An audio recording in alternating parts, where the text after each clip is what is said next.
episode by making a gay hymn. It's recording now. Oh. Hello, everybody. This is Riff Ranch special. We're recording this hopefully the week that I'm trying to put this out. I'm hopefully going to put this out the weekend that we're recording it. Yes. What's today right now? What's today? Today is June 13th. Is it the 13th or the 12th? It's Thursday. Thursday. It's the 13th. Thursday, June 13th of our year Lord 2024. We're making this episode because not a dear friend, but like someone we both listen to. Not a dear friend. Not a dear friend. This man at all. We didn't know this man at all. Not a friend at all. But a big influence onto like some of what we love to do. Yeah, huge influence on my adolescent life. Why did you just pull out all those cigarettes? Because I'm about to smoke all of them right here on the pod. Oh, that's great. I love that for you. No, I think, and Ben Potter, by the way. Yes, yeah. I'm of a dear friend. Knew him. Of a dear friend.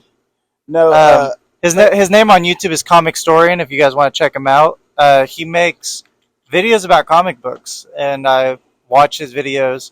For like the last 10 years. And he'll draw that full story, and it's really amazing because like he does some like of them full characters. Characters. Yeah, and you could tell like with some of the episodes, you can see how the channel has grown. Yeah. And how just everything kind of came together and the way it did by the stories. Like he would release an episode about a comic run, and then when the next book would come out, he would continue and so on. And then I believe up until a few months ago, he had a full team of people that were working on the channel, all making money doing this. Oh yeah. Yeah, up until very recently. Which is awesome. Which is like being able to like do something you love with your friends who also love. It's very sad. I read his wife's full message that they put on the YouTube channel, and she said something like, I don't remember the exact wording of the full message. Maybe we can read a part of it on here in a little bit. But she said something about they want to continue his memory and continue doing what he loved to do, basically. So I love that. You know. Yeah. I do love that, and it's really did come as a huge shock for me. It kind of came out of nowhere. He's only about 10 years older than me and Bailey. Yeah. He's not an older guy. And it really, like, I was shook a little bit when you told me about it. And I saw Comic Explains. My first thought was like, oh my God, I have to tell Bailey because we had talked about him before. I think we've brought him up multiple times, if not on the podcast, then definitely on the Patreon where we talk about comic books. But we've definitely brought him up talking about him before. Yeah, that's why my first thought was like, "Damn, I gotta text Bailey about this. This is crazy." Yeah, I watched the video of Comics Explain, where he talks about a loss of a friend and everything like that, and it was very sad. And I couldn't make it through the video because it was so sad. Yeah. Shout out to Rob. Shout out to Rob Core. Shout out to the Rob Core. No, I was talking to Bailey about that before we started the podcast, and I was like, "You've brought up Comic Explains multiple times," and it's funny because if you go back to the original, I don't know what episode it is, but if you go back to the original episode when Bailey brought up Comic Explains, he's like, "Yeah, there's this guy I watch, Rob Core," and he's like talking about him. I was like, "Are you talking about Comic Explains?" And he's like, "What? No, Rob Core." Like, and he's like, he's brought him up multiple times on the podcast, and they said Rob Core every single time. Rob Core is the name of his fan base and like what he calls his community. Comic Explains is the name of his YouTube channel. I am the community. The Comic Explains is great. I remember I was watching I had been watching Comicstorian for a couple of years, I think, and I got into watching Comic Explains as well because Captain America: Civil War was coming out, and they were both kind of covering it at the same time. And Comicstorians was more of like a badass, like he's playing out the characters and like doing his whole thing that he does with it. And then Comic Explains was more of like a deep delve into like what exactly is going on frame by frame almost in like the whole Captain America, well, not Captain America Civil War, I guess it's just Marvel Civil War in the comics. But I think where I first saw him was, I want to say it was something like a Killing Joke. Yeah. Or Marvel Zombies, I think. It was crazy. It's crazy because like, but it definitely was a couple years into his channel because he had already a full fleshed out full story of Marvel Zombies. I was definitely sad when I heard the news about Ben. I looked over at Bella and was like, "Hey, you remember that comic guy that I told you about?" Because me and Bella have watched some of his videos together before. Like, Bella has asked me before, like, do I actually read comic books or like go online and like research these comic books or like just listen to videos? I was like, it's a little bit of both, honestly. But this is like the main guy I listen to, and we listened to some of his videos before together. As Injustice was the first one I saw by him. Injustice, and it's just like the way he really that's a good one. Puts like that was another thing. Any Batman busts through the wall, like shit like that. Like he would really get into it and made me like excited to listen to. That's a good thing I wanted to point out here too. Was kind of like name a couple different videos maybe that people could check out if they want to go listen to him. Yeah. But one of my favorites. This is the first one that I showed Bella when we listened to him together before. Was Batman Endgame, which is like the whole one where it ends with Batman kind of dying, and the author said that if he was going to kill off Batman, this is how he would do it. But it all kind of ends with like this climactic showdown with Batman and Joker in these catacombs in Gotham City, and like there's this Lazarus pit, and everyone thinks like Joker's story is like a what would you call it? Like it's ambiguous. Like no one really knows the origins of Joker, and he's kind of portraying himself throughout this whole Batman Endgame storyline as like this laughing man who's been around for centuries, and like nobody really knows whether or not this laughing man is Joker or not. But there's definitely this like smiling man in all these pictures who's like been around for centuries, and Joker's portraying himself as this person. Anyway, so Batman and Joker are having this whole confrontation in these catacombs, and it kind of ends with like Joker fucking Batman's like bleeding out, and he's like Joker stabbed him a bunch at this point, and Joker's like trying to crawl his way over to the Lazarus pit and like keep himself alive, and Batman jumps on his back basically. It is like, no, Joker, you convinced me. You're the laughing man. I believe you now, Joker. Don't you want to die with me in these last moments of your life? Like kind of doing the Joker thing to him basically, and that's kind of like, I'm not gonna spoil the whole thing for you, but like that's a big part of Batman Endgame, and that was like one of the original things I had seen of Comicstorian when I started watching him. And that's a good one that you guys could go check out. Yeah, I think I might watch that one tonight. Do you know? Have you seen that one that I'm talking about, Batman Endgame? I don't think so. No. Oh, that's a good one. I would. It kind of comes off of a good one to watch, kind of building up to that, is Batman Eternal or Batman and Robin Eternal. I can't remember which one, but one of those lead into Batman Endgame and the whole storyline with the Laughing Man. But they're all good, you know. That's overall, sick. Yeah, that's sick. And I mean, if I were to pick some, the DC Vampires. that's a good really good one. I listened to some of that after you told me about it on the on Patreon. You know, we had an episode where we talked about some comic book shit, and Bailey had talked about the DC Vampires, and he really got me into it. He got me sucked into the story when he was telling me.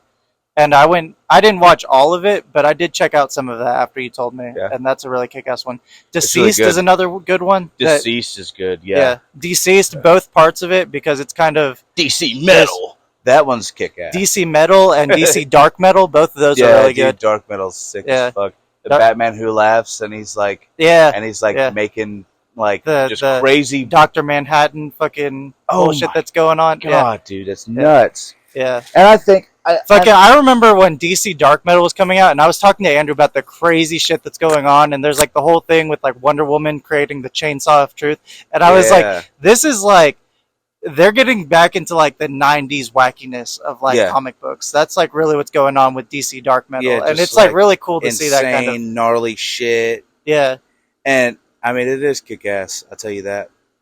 And I think, I mean, hands down, I mean, I've already said this in one of our comic book episodes we've previously done, but I fucking love Watchmen. Like, The Watchmen. Yeah, kick-ass series. Like, it's just, for some reason, the reason why I appreciate DC Comics as a whole is the grittiness of it, and as much as, I mean, I don't want to make it sound like, I don't want to say like it's more real, but it feels more real, or more like, it's like, weird. It's weird because I agree with you. It's more gritty and almost more grounded than Marvel. But at the same time, DC's also telling stories about like gods and monsters and like not real people at all. Like Marvel's almost telling stories about real people like Captain America, Spider-Man, Tony Stark, and it's more about the characters themselves than like the mantle that they hold. Yeah, And DC's kind of the opposite, but at the same time, DC's like more gritty and like yeah. I don't want to say DC's dark, mean but with like, it. yeah, DC's yeah, mean with it. They like to fuck up. They like to fuck yeah. over their DC's heroes all definitely the time. more about like the heroes themselves and Yeah. like who the heroes are, I guess. And they love to make their fucking heroes traumatic, Yeah, like have such trauma, and like just they want to torture their heroes. But it's almost like it's like the bit of like this person's trying so hard to do good, but everything bad keeps happening to them. That's like a common trope I feel with a lot of them. that's And a crazy bull. I'm sorry. know you're good. I got, but yeah, that's why I appreciate Detective Comics, and Yeah, yeah, me too. also, moreover, why I appreciate the Watchmen, because the Watchmen is like, it's like the like a dystopian future that's Yeah. really not that far away from what our future could have been like in those days. And then you It's go almost to like a fucking Clock Tower. dystopian 1940s DC. Almost It's like not Clock Tower, it's Watchtower. Yeah. The second part, not Yeah. the second part, but like the continuation of it as well. yeah, That's also really good. yeah, And how they tie in Watchmen to the DC universe in ways that are yeah, like Dr. Manhattan is a separate entity that's so omnipotent in his reality, and he's just literally breaking through reality, breaking through yeah, medias or whatever, just to get to just to fight Superman.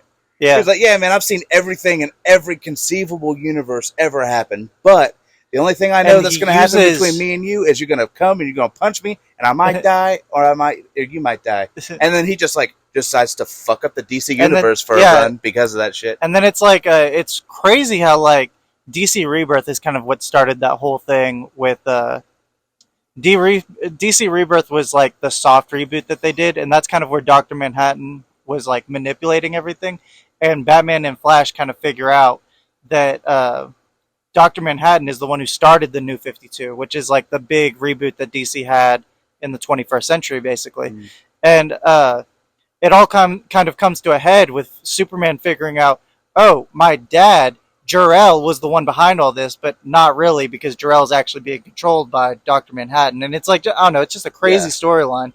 And the storylines only get crazier as you get into like DC Metal and DC Dark Metal and like shit like that. And then you get into DC Zombies. Yeah, and DC Zombies. Deceased is Deceased. Deceased is one of my favorite storylines, I think. Just the ending.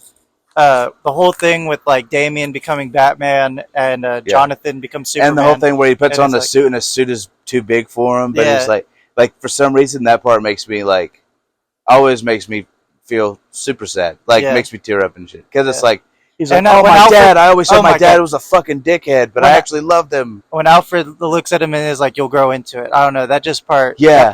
really hits me in the heart. Like good, Oh my god, good feels.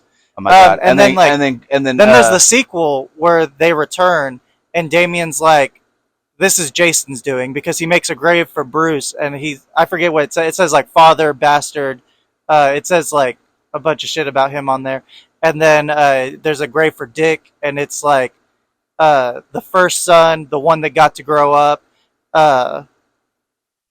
It says shit like that on it. And then there's one for Tim, and it's like the best of us and shit like that. Like it says a lot of like really heartwarming shit about Tim on his grave, and Damian's like, this is Jason's sentiment basically, and like this is kind of like what he thought of them written on their graves and shit. yeah. But no, Jason and then, like, is like a fucking dick. yeah, he's Jason's a a fucking asshole. yeah. Jason Todd's a fucking dick, Yeah, but I mean he's badass. he's fucked up in the head. Like, Yeah, he was tortured by the Joker and Yeah. everything. So yeah, he was tortured by the Joker, basically left for dead by Batman. Then he comes back. He's like, "Oh yeah, old man. By the way, the Joker's been fucking me for the last 20 years. Oh, you've been over here fucking around with this dumbass Ra's al Ghul, baby. I don't know, whatever.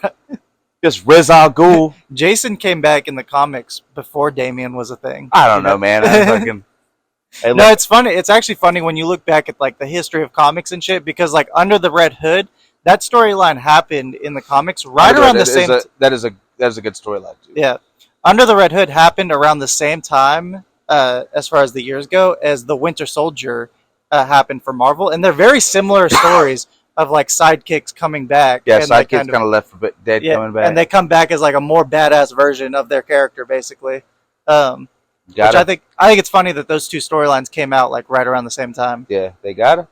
They gotta. You know, I think like a lot of these. It also used to be like the rule was the 3 you cannot bring back are Bucky. What was it? It was like, or I guess it wasn't the 3, but there was like a handful of comic book characters that like writers weren't allowed to bring back. It was Bucky, Gwen Stacy, Jason Todd, Uncle Ben. Those are like the major 100% Uncle Ben. And it's funny because like 3 out of those 4 have now been brought back in like some form of medium out there. And Uncle Ben is never going to come back. If they can't, I guess can't bring him back. He's like if you want to get into it, actually, technically, there's a universe where Peter died and Uncle Ben became Spider-Man in that universe, and that's like I guess you're right. There's like a whole. I guess they've all come back in some way, shape, or form. Oh, and in the multiverse, imagine being Uncle Ben Spider-Man, and then in the multiverse full of Peters. Yeah, and you're like, oh my god, that's so sad. Yeah, that's so sad. That's so depressing. Yeah.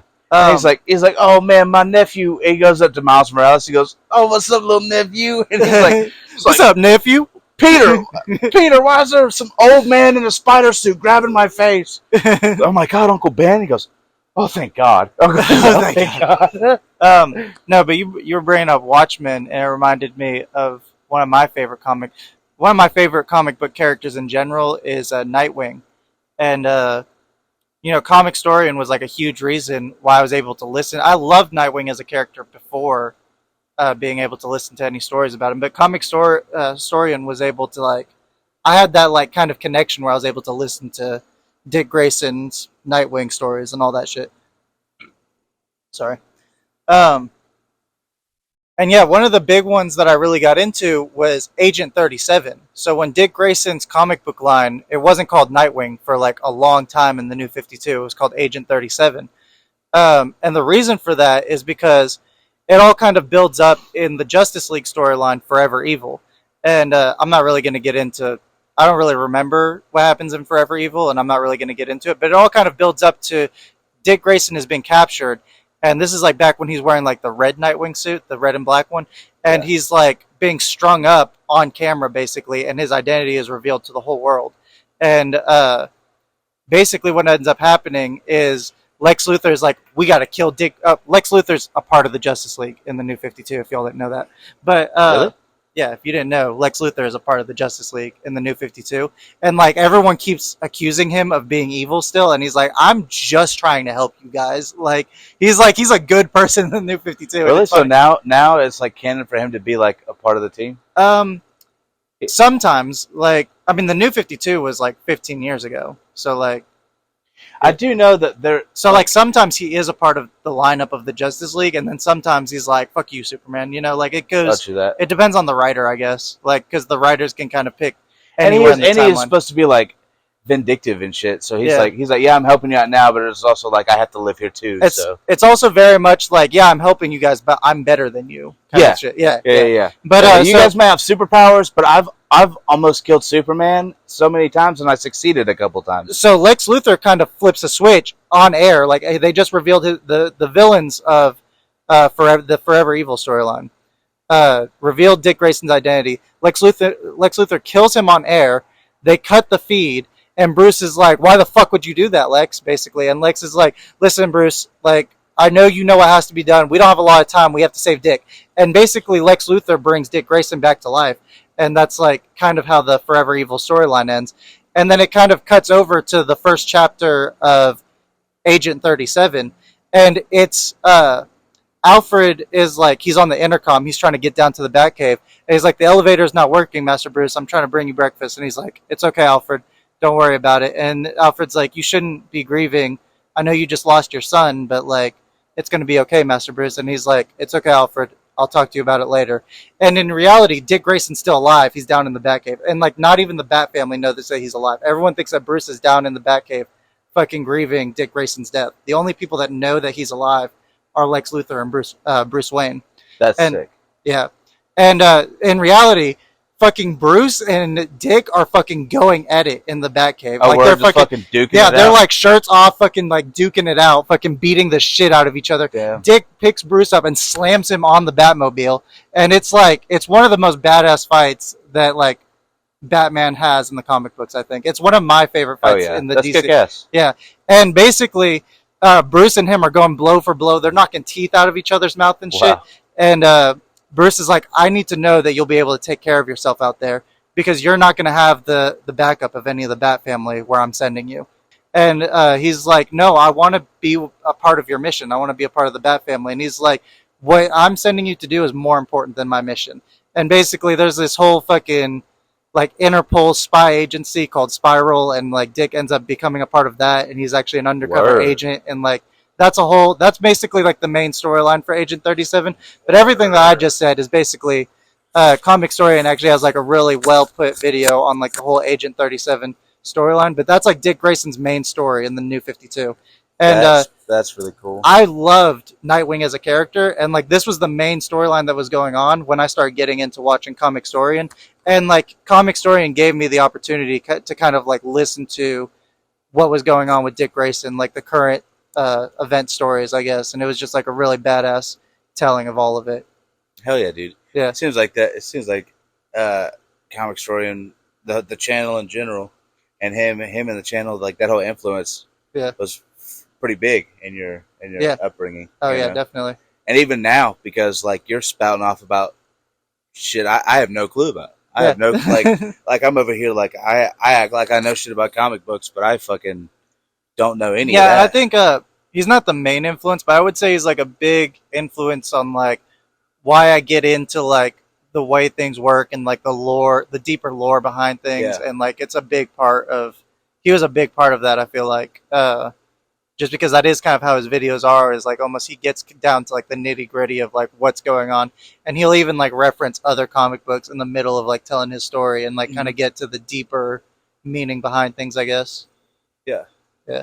Yeah, and that, that does make sense too. I think that's a similar situation with me. I started having like him in Comics Explain break down shit for me. Yeah. And I started to really get into that. I want to say actually, I believe it was my friend Elias who put me on to a lot of that kind of stuff because he was really into that as well. He's Yeah. a huge comic book nerd, like Yeah. huge Star Wars nerd. Like that's not that buddy of mine who we used to like go out to Vista Lake, smoke weed, and fight with lightsabers and shit. Yeah. Um, That's funny. but yeah, that would be a thing. That would be a thing. I remember taking acid and going outside with him. There's too much going on in the house. Yeah. Sat outside with him and we listened to comic books. Couldn't tell you what story or anything. And I think it might have been a Power Rangers thing. I think Comicstorian is also a big reason because like I wouldn't give two shits about Damian Wayne. I think if I hadn't listened to Comicstorian, because Comicstorian does a really well put version of like Robin has his own line of comics now, and it all covers like Damian Wayne's kind of like upbringing and shit. And like I think Comicstorian is a big reason why I like Damian Wayne as a character, and Jonathan Kent because he covers a lot of Superman's sons. Yeah. And they have a comic book line. What is it called? Super Sons. They have a comic book line together called Super Sons, and Right. it's about Damian and Jonathan. And that's a kick-ass line too, because it kind of shows how Damian ends up being a part of the new Teen Titans, and they end up bringing Jonathan into the new Teen Titans and everything, and that's like a whole thing or whatever. Well, what always got me about Damien too is if his granddad's Ra's al Ghul, Yeah, and he's lived for centuries, right? Yeah. And his mom, Natalia is her name, right? Some shit like that. what is Talia? Talia? Yeah, Close. I don't know, something like that. Something like that. So like, if there was already magic coursing through Ra's al Ghul, Yeah. therefore it's coursing through the mom. Shouldn't it be Not- in Damien as well? Not necessarily. I don't think That's it's not. a thing that can be passed on like genetically or whatever. That's not necessarily how it works. I don't remember Like, there's exactly no how. mystical aspect to give him some type of actual superpower. There is some to it, but like Bruce also doesn't believe in magic. He believes that it's all science that's not really understood, and Bruce kind of talks about it in There is like a comic book panel, I believe, where Bruce is kind of talking to Damian about it and talking about how like the water doesn't have magical properties. It's just misunderstood basically. And like yeah, it does have like rejuvenative properties, but it's not fucking magic. And that doesn't necessarily mean that it's in Damian's blood. Huh. Yeah. So he's like hard stance is like my son ain't gonna be no fucking magic lily pad. Yeah. Yeah, I guess if you want to put it like that. My boy ain't gonna be no magic lily pad riding motherfucker. I think it's kick ass. I don't know. I just love Nightwing as a character. It's one of my all time favorites, and I think it's pretty kick ass because Comicstorian recently covered. There was a huge, what is it called? It was Dark Crisis or something like that. It was like kind of a continuation of Dark Metal, but it was the most recent event that happened in DC, I believe, and it kind of ends with like the Justice League being disbanded, and basically the or I guess not the Teen Titans, because the Teen Titans is something else, and the Titans are kind of like the Teen Titans that grew up. So Dick Grayson leads the Titans, and they're kind of now the new Justice League, basically in the comics currently. And Bruce is basically like telling Dick that like this is happening. They're disbanding the Justice League for who knows how long, and the Titans are gonna have to step up and like be the new Justice Force for humanity. Damn, and, son. He Yeah, basically Glow. Bruce puts it the best way. Like this is kind of why I like Nightwing is one of my favorite characters because Bruce puts it the best way that I've always thought about it. But Bruce says something along the lines of like Nightwing is a better version of what Batman always should have been because like you know the message of Batman and like his mission for justice kind of gets misconstrued along the lines of like how people see Batman and like he almost becomes like a symbol for fear, whereas like Nightwing is more of a symbol for hope of his city. And like that's why he chooses Dick Grayson to be like the leader of this new Titans team that they're putting together to protect Earth. Nice. Batman really is one of the goats. One of the goats. Horrible father though. Horrible father, dude. Piece of shit dad. But he didn't have a dad, so he doesn't know how to be a dad. That kind of like I was thinking about this today and like wanting to talk about this whole thing. And it's funny that like you know, Batman kind of puts it as if like Nightwing is a better version of what Batman should have been, and he's the symbol of hope for a city because of where his logo comes from. Because like for those of you that don't know at home, basically when Nightwing decided he was going to stop being Robin, and Dick Grayson told Batman basically to fuck off because they were at a dispute with each other. He went to like you know he looked up to Bruce his whole life and wanted to be like Bruce. Until he got to a certain age and realized that Bruce is like obsessed with this mission that he has for justice. And so he went to the other person that he looked up to in his life and he went to Metropolis and talked to Superman. And Superman was his other idol and he wanted to be just like Superman. And Superman tells him this whole story. So I guess it kind of depends on what canonicity you're looking at because there's several different stories that Superman tells Dick Grayson in this moment. But the one that I like the best is he tells Dick Grayson this story about this bird on Krypton, and this bird used to stand for hope, and it was called a Nightwing, and that's what the bird is supposed to be on Nightwing's chest, and that's why he calls himself Nightwing. It's because it's a bird that was on Superman's home planet, and I've always loved that like message of what Nightwing stands for. That's nice. Yeah, I didn't know that. Yeah, look at you educating the people. Now, one of my favorite comic book characters, I'm going to say, is going to all the comic book fans that happen to come across this episode and they're listening, they're going to shit a brick when they hear me try to explain my guy. Right? What's one of your favorite stories? All right, so I love the Green Lantern. Okay. But specifically the one that becomes the White Lantern. Kyle Rayner. Kyle he's Rayner the fourth Green Lantern. He's the artist, right? Yeah, he's the artist. The artist is always my favorite. See, in my mind, I was about to say Arthur Morgan, but the artist I knew the artist was the White Lantern, but I was about to call him Arthur Morgan. That would have fucking made someone fucking write me some death threats. What is it? That's one of my favorite storylines right there. Is him becoming the fucking White Lantern. Yeah, I'm trying to think of it. What Hal Jordan, John Jones, I think. Guy Gardner and then Kyle Rayner. Those are like those are the big four Green Lanterns that most people. There's like 7 or 8 Green Lanterns now, but the first 4 are like the big ones that everyone knows. And there's what I can't remember what it is. What what comic it is, but when the Black Canary becomes a lantern for a while. Oh yeah, and Deceased. Is Deceased. That's Deceased. Yeah, Bro, that's a kick. I love that. That was really dude. kick ass. Yeah. And she fucking she screams her canary cry, and like a bunch of fucking blades come like hauling down from the sky, and she's able to add like physical constructs to her screams and shit. And I was like, yo, that is fucking awesome. Yeah, like, that's tits. I'm at work listening to it, and I'm like, damn, that's so. And she's also cool. Like watching over Damien and Jonathan, like, and kind of not really mentoring them, I guess, kind of, sort of. But, like, it's kind of watching over them as they get onto the ship and go into space and shit. And I just think that's kick-ass that she's, like, watching these two kids that are literally, like, going to be the strongest of the next generation of heroes. Yeah. Literally protecting gods among men. Which is crazy. But I really enjoy the concept of Green Lantern. Like, and the core and everything. Like each color represents a different emotion on the spectrum. Yeah. And, like, I don't know. It's. Like, I always thought orange was the funny one to me. If you guys don't know, orange is greed, and there's only ever one orange lantern at a time. And rather than summoning constructs that they think of, they're able to summon not really the spirits, but I guess kind of the spirits of the previous orange lantern wearers. So you're able to summon all of these different, like, the constructs are the people that used to wear the orange lantern, basically, which is so you're just shooting ghosts at people. Kind of, yeah. You're shooting dumb ghosts. No, but like there's a really badass. Also, the guy, what is it? The guy that is, I can't remember his name, but the alien that is the orange lantern for. So he's like this horse person with an orange lantern.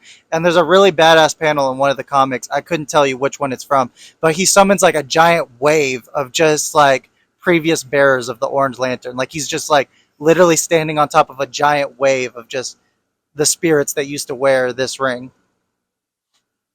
It's like cool as fuck, but it's also like, boo! It's like, what are you gonna scare the shit? Like you're gonna scare me. But also, this fucking. Also, it makes me wonder. Like the first wearer of the orange ring had to be like the weakest fucking lantern ever, right? Because he can't summon it. He can't do shit. He can't summon the previous ring bearer. He's the first one. He points a ring at you, and you're like, damn, I want money. Give me all your money. It just glows orange. The power is for him to get robbed. That's the power is for him to get robbed. And then like he dies in the robbing. And then the guy who robbed him to the ring forever. Yeah, he goes tied to the ring, and then the guy who robbed him becomes the next lantern, and he's like, "Oh shit, what the fuck? I got this cool orange suit. I wonder what this ring does." And he goes, and he puts his hand out, and then the guy he just killed is like sitting there, like looking at him, like boo. There's a really funny gag comic about the Orange Lantern, and it's basically him versus Santa in the Marvel Universe. If you guys don't know, Santa is like the most powerful fucking being in the Marvel Universe. It's how he gets around. The Green Lantern? No, Santa. No, yeah, but you said who's fighting Santa? The Orange Lantern, the Lantern of Greed. Yeah. He's fighting Santa because he's greedy and wants all the presents. It's like a gag comic, but like he's fighting Santa because he wants all the presents, and Santa's like, I have to deliver all those presents in one night. What are you doing? Shit. And it's like, it's a really funny comic. And Comicstorian he has a video covering that whole fucking comic, but it's pretty funny. You got me. You said Marvel Universe. I said, wait, what? Santa's one of the most powerful characters. Oh, in the DC Universe. That's what I meant. That's my bad. That's what threw me off. I said, what? But yeah, he's one of the most powerful characters in the DC Universe. And Santa's also meant to be like a gag character in the Marvel Universe, basically. But that's how he gets around the whole world in one night and delivers presents, is because he's actually like extremely powerful and like has crazy magical powers. He just wants to spend the rest of eternity delivering presents to shitty little fucking kids. Yeah, basically. What a guy. What a guy. That's why he's the GOAT. But anyway, you were saying that's 10 out of 10 most powerful comic book character in all the comic books. Wouldn't have guessed Santa. Wouldn't have guessed. That's really funny. You're saying one of your favorite comic books is when he becomes the White Lantern? Yeah, that whole thing, because he basically doesn't if I remember correctly, he has to go through everyone. Basically, becomes every type of lantern. So the first time the White Lantern is introduced, though, because Kyle Rayner becomes the White Lantern after the Darkest Night storyline, which is basically where there's this one guy, he's the Black Lantern, and basically he's able to resurrect everyone. Yeah. And like at this time in the storyline, Barry Allen's Flash and Bruce Wayne's Batman are both dead in the DC universe, and this is how they come back to the DC universe, is he brings them back to life, and they have to work for him basically. And like it's kind of cool because you get to see all sorts of characters become different lanterns. Like basically the lanterns are like, we need as many lanterns on Earth as possible because this Black Lantern guy is gonna fucking murder the entire universe basically and make everyone become his slaves. And you get to see characters like Scarecrow becomes a Yellow Lantern. I'm trying to remember some other ones. Fuck, I don't want to have to cut this part out. But I'm trying to remember. So I think it's Barbara Gordon becomes a Pink Lantern. Nice. And there's like pink is love, right? Yeah. Or lust or whatever the fuck. I think it's. I want to say it's love, but I could be wrong. It's love, and then blue, indigo. Yeah. There's blue, and then there's indigo, and indigo is usually a woman, right? Yeah. Because it's like not life, but it's something like that. Something like that. Superman becomes a Blue Lantern, I believe, because blue is meant to be hope. I think. Oh, yeah. I could be wrong about that, but I think Superman becomes a Blue Lantern. No, and it's kind of cool because you get to see like all these different characters become lanterns of like the different spectrums, and it's like what the character is supposed to represent the most of, and like I don't know, it's a whole cool thing. And they all team up. The most OP character more OP. Yeah. Well, we could give Superman a ring, I guess. Yeah. Give him one of the rings. Give him one of the rings. And then like all of them kind of combine their power and are able to become like a bunch of White Lanterns basically happen, and that's how they defeat the Black Lantern.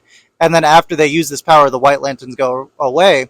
But Kyle Rayner still has like these remnants of the White Lantern in him, and he kind of has to go through. I believe what you're saying is right. He has to go through like all the different spectrums of color. Yeah, he has to do like different trials from each one or something like that. And he ends up becoming like a permanent White Lantern basically. Yeah. And I believe he like. And I think that's the Brightest Day storyline. Yeah, I could be wrong. Brightest Day. Yeah, because there's the Darkest Night, and then it sets up the Brightest Day storyline or something like that. Yeah. Yeah, that's what I always get. Deceased and the Darkest Night mixed up because it's like it's a lot of undead fucking it's like a bunch of zombies and shit running around. Yeah, it's a very similar storyline. Like I mean it's like different, but like the concept is like it's zombies are so generic. Yeah, that that's hard not to confuse. Yeah, I confuse fucking Marvel zombies with The Walking Dead all the time. Fucking 28 days later and Walking Dead, bro. I don't know the difference. Fuck. They both sound weird as fuck. Yeah.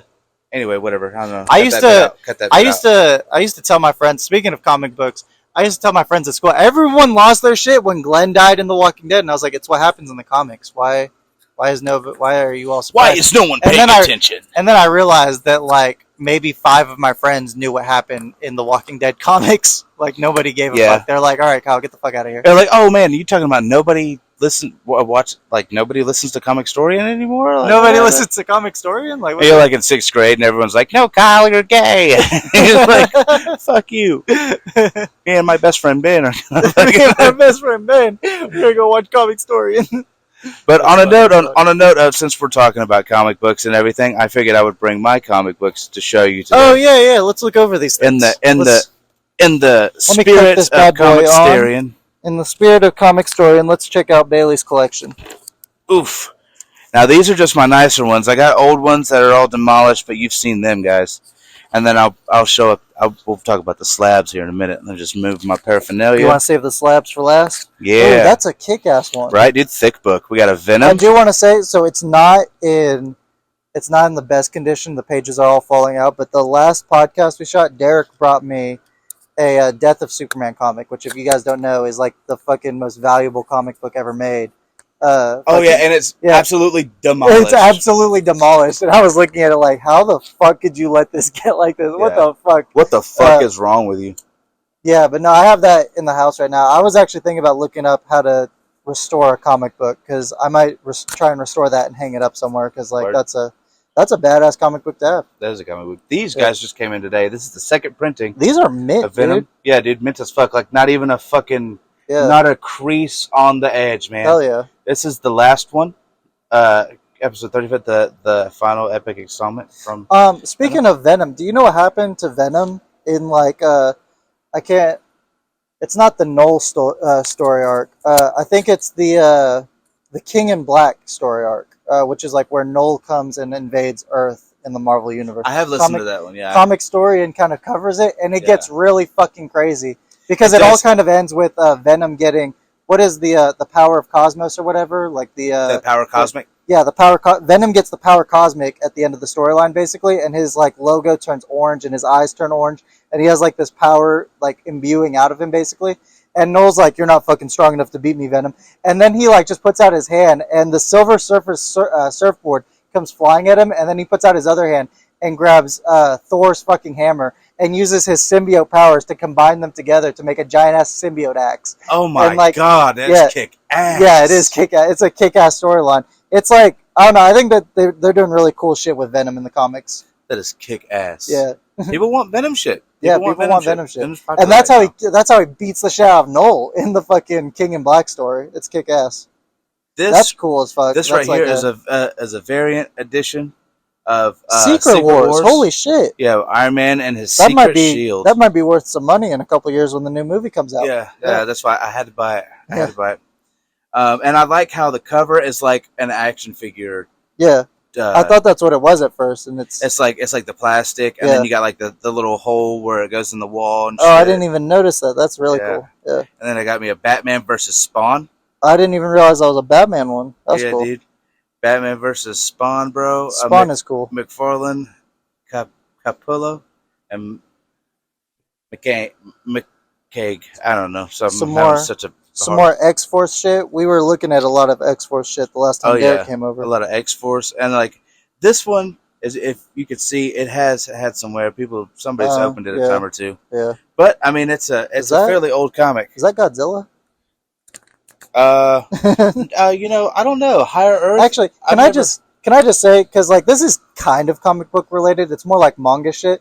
But I just want to say, Bailey and me have talked about Naruto a couple of times, and I was talking about Naruto and talking about like the main villain at the end of Naruto, and he was like, "Oh yeah, it's like the demon lady or whatever," and I was like, "What? What are you talking about? She's a fucking alien."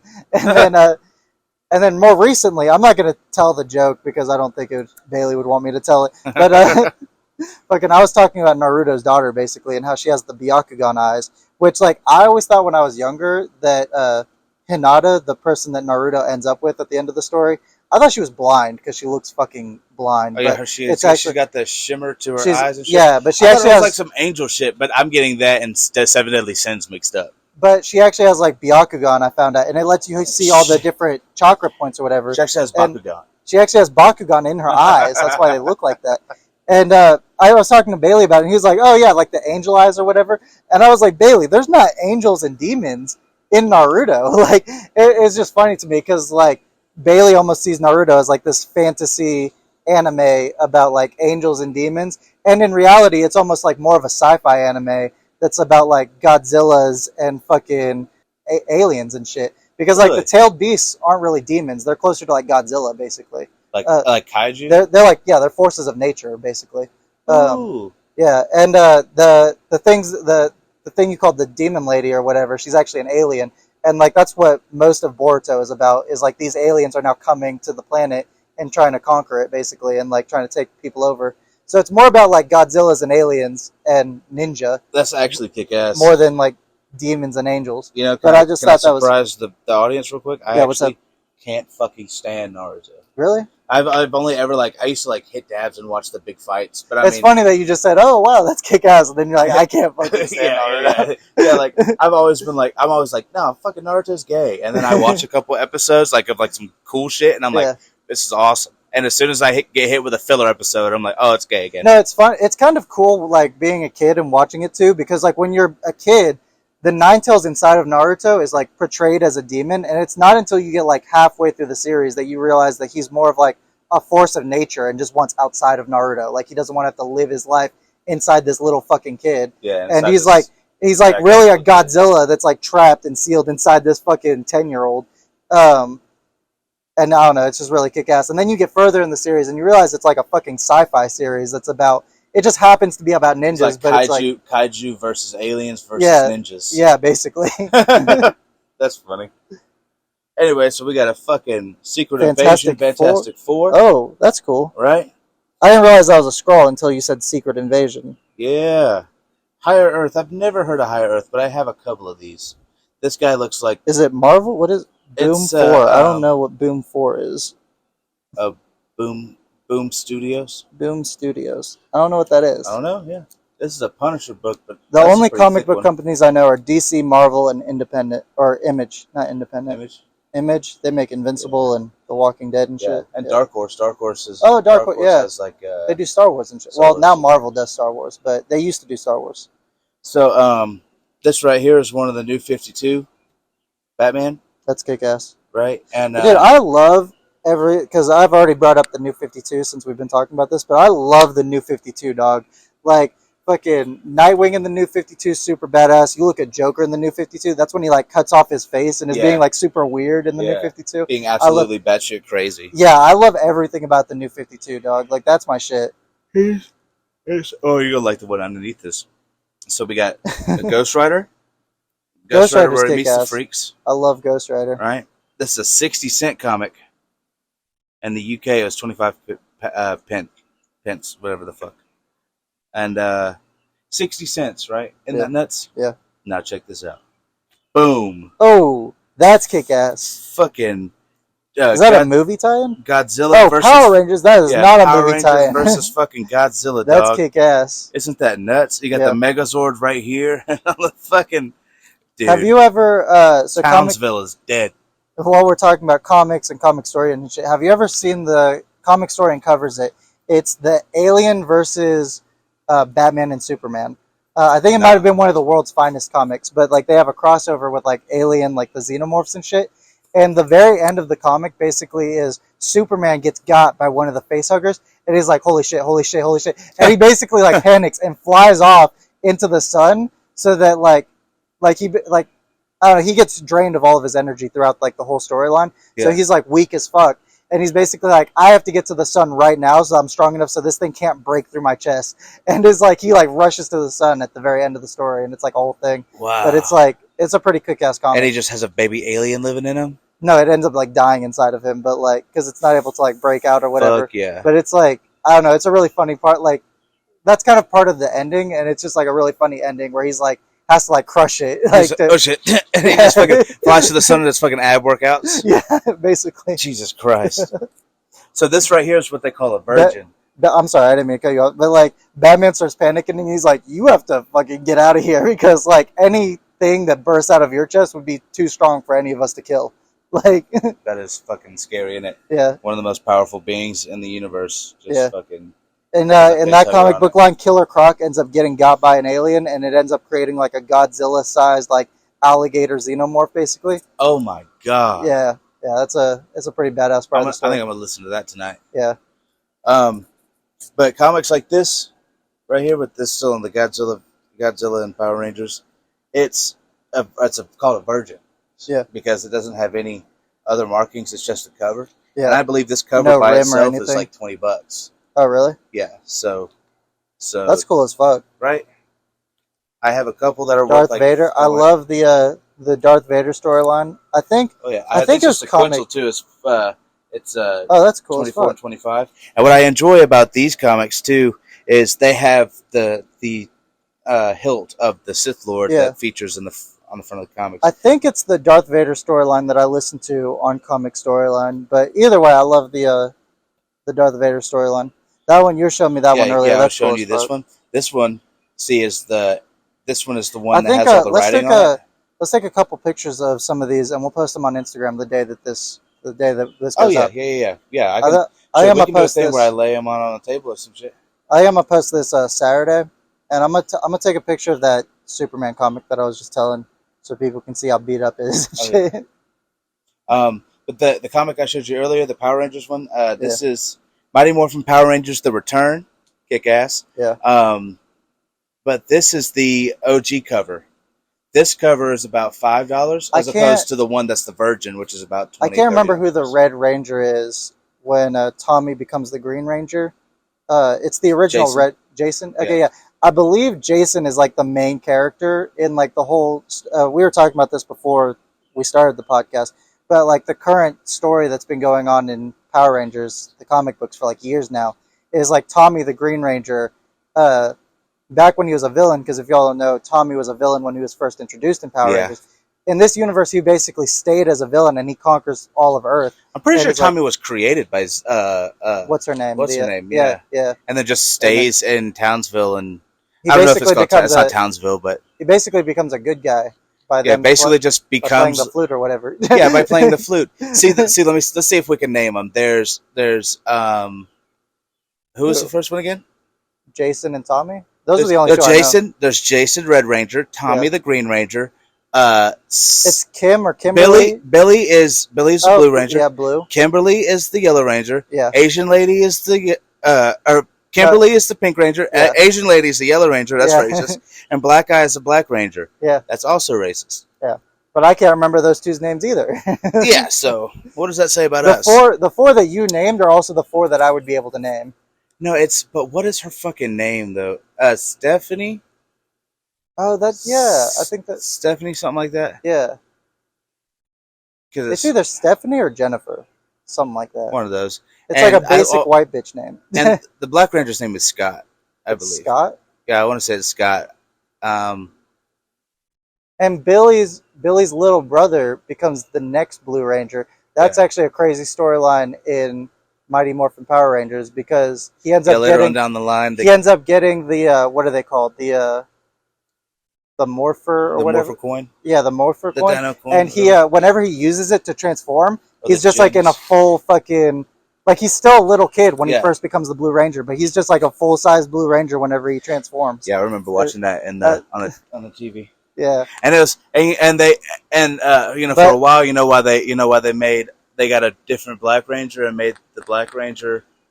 The guy who played the Black Ranger the Blue Ranger? Because Billy was gay, and he was outed as being gay, and they took him off the air because I didn't know that. And then later he comes back, but he's not a Power Ranger. Teaching me things, right? But he's not a Power Ranger. He's like Alpha's assistant. He's working with Zordon and Alpha. I remember that. Remember that? And that's why that happened. Yeah. That's and also too, there was like they were like Power Rangers anti-gay. Power Rangers anti-gay, pro-black. They were like, you know what? Actually, matter of fact, we don't want anybody to misconstrue the way that we hold ourselves on the show. Yeah, so we're going to make diverse. the Black Ranger. We're going to make the black dude who plays Black Ranger blue because Black Ranger, black dude. That's racist. They could have just showed they were pro-gay by making Billy the Pink Ranger. Like, yeah. They just have an episode one-off where he becomes the Rainbow Ranger. I don't know. It could have been fucking anything. No, what I was saying though is I believe in that whole storyline where Tommy becomes like this villain and takes over his world. And then he goes around to other universes, and he's like trying to be like this multiversal tyrant taking over worlds. I believe Jason's like the main, like kind of like the hero of that whole storyline. I believe. Siri, what are the names of all the original Mighty Morphin Power Rangers? This looks like some like Howl's Moving Castle kind of shit, you know?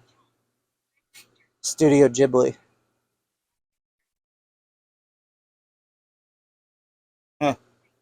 Damn, it's actually giving me their real names. Bitch, I want their fake names. I believe, too, the new Mighty Morphin Power Ranger show, I believe Netflix just bought the rights to the Power Rangers, and I believe the new show that they're making is the first Power Rangers show ever to be made that isn't using, like, the fighting footage of the Power Rangers isn't footage from Japan. Like, it's the first time they're actually shooting. That's awesome. Yeah, that is pretty kick-ass. Thank God, dude. So it's not going to be like this campy, like, Japanese fucking fighting bullshit. It's going to be, like, actually Netflix production fighting bullshit. So we were almost right. We were almost right. Tommy, Kimberly, Trini, Zach is the Black Ranger. Billy and Jason. And I'm pretty sure, well, I was right with the guy Kimberly? who played Tommy. Yeah. Okay, yeah. cool. The guy who played Tommy unalived himself a couple years ago. Kimberly's still alive. The lady who played the Yellow Ranger, she was I can't pronounce her name. I'm sorry. But Tommy was also the Black Ranger in my favorite Power Rangers show growing up. Dino Thunder? Dino Thunder? That was my favorite Dino one. Thunder was sick. The video game? Sick. Yeah, sick. Sick. Dino Thunder? Sick. Yeah. Wild Force, bro. Wild Force and Dino Thunder, top 2. Hands down. Tits. But anyway, to finish looking through these comic books, this right here, we're not even halfway through the. This right here is an exclusive whatnot That looks like a Studio Ghibli film. Right, and like the art kind of does look like it. And I don't know, I can't remember the name of it, honestly. I just haven't taken it out and looked at it because I don't want to make a crease or anything. Yeah. But I really wish I knew what it was. I really did. How are you going to look that up and price that? I don't know. I don't know. And this right here. Is that a movie tie-in? X-Men, the movie, exclusive Toys R Us. Oh. Yeah. Yeah. Oh, yeah. Toys R Us is so that could be worth some money. This came out July 14th, 2000. Yeah, and it's a movie, pictures of the movie and shit. It has pictures of the movie, or it's a movie tie-in? It has pictures of the movie and stuff in there, too. Okay. But I got this for $1. And it's worth like $20, $30. Oh, yeah, that's cool, man. This right here. What is that We got the Hellboy. It's a Hellboy, another Dark Horse comic. Okay. This is 10. Well, I didn't get it for $10, but it says $10 right here. Hellboy fucks too. Hellboy does fuck, dude. And this is a later run. I think this is more like 2004-ish. I want to say that's a spin-off, isn't it? Because like I thought there was the Hellboy comic, and then they made a spin-off of like the company that he works for. Yeah, this might be the spin-off. This right here is my foil. See that little foil up in there? X-Force. Yeah, another X-Force. Yeah. I don't know a whole lot about X-Force outside of the Deadpool movie, but X-Force is cool. And then we got a fucking Howard the Duck comic with Gwenpool. Oh. And it's the sketch cover. That's pretty cool. That's pretty neat, isn't it? You know that there's a kid out there that has that comic book that drew all over that shit. Yeah, that colored it in and shit. Yeah. Most definitely. I really enjoyed this one, too. This was really cool. A Marvel Mangaverse. Oh, that's cool. Hell yeah. Isn't that neat? That's like the universe with Big Hero 6 and shit. Yeah, and you got like, there's like, this is Gambit right here, and then you got Wasp, and then this is Iron Man, but Iron Man's a blonde chick. Iron Man's a blonde chick, hell yeah. We'd love to see it, because Iron Man fucks. This Iron Man sucks. The 1 Million Suns. 1 Million Suns. 1 Million Suns, Superman. Is it supposed to look scratchy like that? Yeah. Okay. That's cool. Yeah. But this one's sick, too. I was trying to get the, Virgin, but I couldn't. This one right here That's just a cover of Galactus. Yeah, this is a Secret Wars Galactus. Galactus fucks. Yeah, Galactus fucks, and this is another Virgin. Yeah. I only have like 3, 4 of them, and then we got Thundercats, signed by the illustrator. Signed by the illustrator. It's certified certificate of authenticity. That's pretty neat, isn't it? Yeah, that got some Star Wars, Dark Horse. That's cool. Yeah. What does that say? Leia's Decision. Yeah, Leia's Decision. That's like one of the old Dark Horse is like back in the 90s and shit when they used to do Star Wars, and that's like back when like Thrawn was made in the novels and shit, and like Star Wars was like almost having a renaissance before the prequels came out. Yeah. Yeah. Beautiful. Those are pretty cool. People go crazy for these Spawn comics, dude. People love their Spawn shows up in Invincible, not the show, the comic. Really? Yeah. Because they're both a part of Image Comics. So like they cross over. Yeah, they cross over to each other's shit. Nice. Not like in a major way, but they're there. I think you'd like this one. Love 2099 Spider-Man. That's kick-ass. Yeah. Symbiote Spider-Man 2099. Isn't that cool? That is pretty cool. That's so neat. Got a little Daredevil right here. Daredevil's this cool. one. Who's that one? Fighting the Five. This is an old. The Fighting Five. Oops. This is an old that looks comic. Like the A-Team comic book. Yeah, it's some shit like that. Yeah. But I don't think this is Marvel or anything. This is like one of those. Just one of those old offhand. No, I don't think so. It just Charlton Comic Group. Yep. That looks like the Capsule Corp logo from Dragon Ball. Yeah, it does. 60 cents, bro. Gambit, but he's dead. Gambit, but he's dead. Death. You got a little that's Marvel Nemesis. That's when what is it? Gambit becomes one of the 4 horsemen for Apocalypse. Oh, word? Yeah. That's kick ass. Yeah. And he becomes opened. I can read that. He becomes Death and shit, I believe, is what that's from. That's kick ass. You got Marvel Nemesis. You remember when that game came out? Yeah, that was a weird game, but I loved it as a kid. It was so kick ass. Got a Deadpool. A Deadpool? What's going on there? Merc for money. He's like in a Planet of the Apes situation. Yeah, some shit like that. It's Wolfman. Oh, there's Wolfman. Oh. Frankenstein. There's a lot going on this cover. Yeah, there's a They're lot like going on throwing this body cover. parts down a cliff or something. Is that Domino? That's cool. Yeah, that's Domino's a crazy. kick-ass character. Yeah, Yeah, there's Cthulhu type shit. Cthulhu's on the cover. There's a lot going on this cover. Yeah, there's a lot going on in this cover. They got Voices of the Spider-Verse. Oh, that's a great fucking cover. I love that. Oh That's yeah, cool dude, as you got fuck. Spider Pig in it and all that shit. It's all Spider like Gwen, Miles Morales' colors Miles. and shit. Yeah, Yeah. fucking beautiful. Madam Web, is that it? No, that's not Madam Web. I got a Guardians of the Galaxy.